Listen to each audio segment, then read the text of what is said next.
Assalamualaikum viewers, in this video I will discuss atomic number versus mass number. First discuss what is atomic number. Atomic number is the number of protons present in any atom of element. It is represented by letter Z. किसी भी atom में, किसी भी element के atom में मौजूद protons की तादाद को एटॉमिक नंबर कहते हैं। हीलियम हमारे पास एक एटम है। यहाँ पे सबस्क्रिप्ट में जो नीचे नंबर लिखा हुआ है वो प्रोटॉन्स को शो कर रहा है, मतलब एटॉमिक नंबर को शो कर रहा है। So there are 2 protons in helium.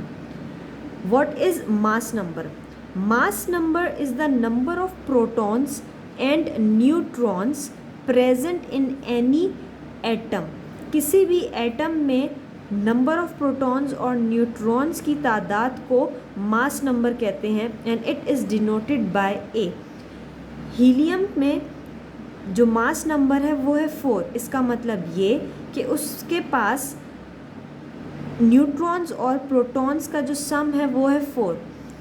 ये हमारे पास एटम है हीलियम का, इसमें 2 प्रोटॉन्स हैं 2 न्यूट्रॉन्स हैं। इट मीन्स इसका जो एटॉमिक नंबर हुआ वो 2 हुआ, सिर्फ प्रोटॉन्स, और इसका जो मास नंबर हुआ वो सम हुआ न्यूट्रॉन्स और प्रोटॉन्स का, इट मीन्स 4। तो जो सुपरस्क्रिप्ट में लिखा जाता है वो होता है मास नंबर, और जो सब स्क्रिप्ट में लिखा जाता है वो होता है एटॉमिक नंबर। इन दो का क्या रिलेशन है? मास नंबर बराबर होता है एटॉमिक नंबर, मतलब प्रोटॉन्स प्लस न्यूट्रॉन्स। इसकी एग्जाम्पल को ऐसे ले लें कि हमारे पास एक बास्केट है जिसका कोई वज़न नहीं है। अगर इस बास्केट के अंदर कुछ वेजिटेबल्स मौजूद है और हम इसको वेट करें तो आता है 4 kg। तो इसका मतलब ये हुआ कि इस टोटल बास्केट का वज़न वो है जो इसके अंदर मौजूद चीज़ है। तो किसी भी एटम का वज़न वही होगा जो उसके अंदर मौजूद होगा। जैसे यहाँ वेजिटेबल्स मौजूद थी, यहाँ पे इस न्यूक्लियस में जो जो चीज़ें मौजूद हैं, यहाँ पे न्यूट्रॉन्स हैं और प्रोटॉन्स हैं, तो ये मिला के ये बनाते हैं इसका मास। इलेक्ट्रॉन का जो मास होता है वो नेग्लिजिबल होता है, उसको काउंट नहीं करते। तो जब भी हमारा जो ये इक्वेशन बन गई कि मास नंबर वो हुआ जो प्रोटॉन्स हुए और न्यूट्रॉन्स हुए। इस इक्वेशन को हम यूज़ कर सकते हैं अगर हमें मास नंबर मालूम करना हो, न्यूट्रॉन्स पता हो और हमें प्रोटॉन्स पता हो, या हमें प्रोटॉन्स मालूम करने हो और न्यूट्रॉन्स भी पता हो, मास नंबर पता हो। इन 3 में से कोई 2 चीज़ पता होगी तो एक हम ऑटोमेटिकली फाइंड आउट कर सकते हैं।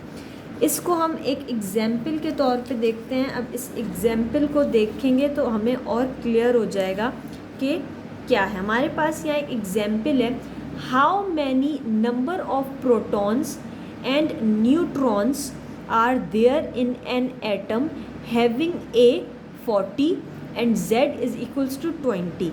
हमें पता है कि z का मतलब होता है, अब इसका डाटा हम अगर फिल करें, सबसे पहले इसका डाटा देखें, z इज़ 20। z हमारे पास क्या था? Atomic number. a हमारे पास है 40 and a is mass number. हमें वो बोल रहे हैं प्रोटॉन्स बताइए क्या हैं और न्यूट्रॉन्स बताइए कितने हैं। हमें पता है कि एटॉमिक नंबर क्या होता है? Number of protons. तो हमें पता चल गया कि प्रोटॉन्स उतने ही हैं जितने के एटॉमिक नंबर गिवन है।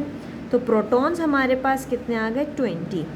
Now we will find out कि हमारे पास न्यूट्रॉन्स कितने हैं।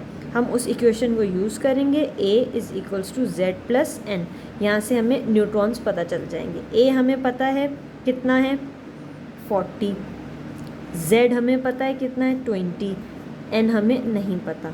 तो n कैसे होगा? 40 में से अगर हम इन 20 को माइनस कर दें तो हमें पता चल जाएगा कि न्यूट्रॉन्स कितने हैं। इट मीन्स कि हमारे पास 20 ही प्रोटॉन्स हैं एंड 20 ही न्यूट्रॉन्स हैं। So this was about atomic number and mass number. Thank you for watching.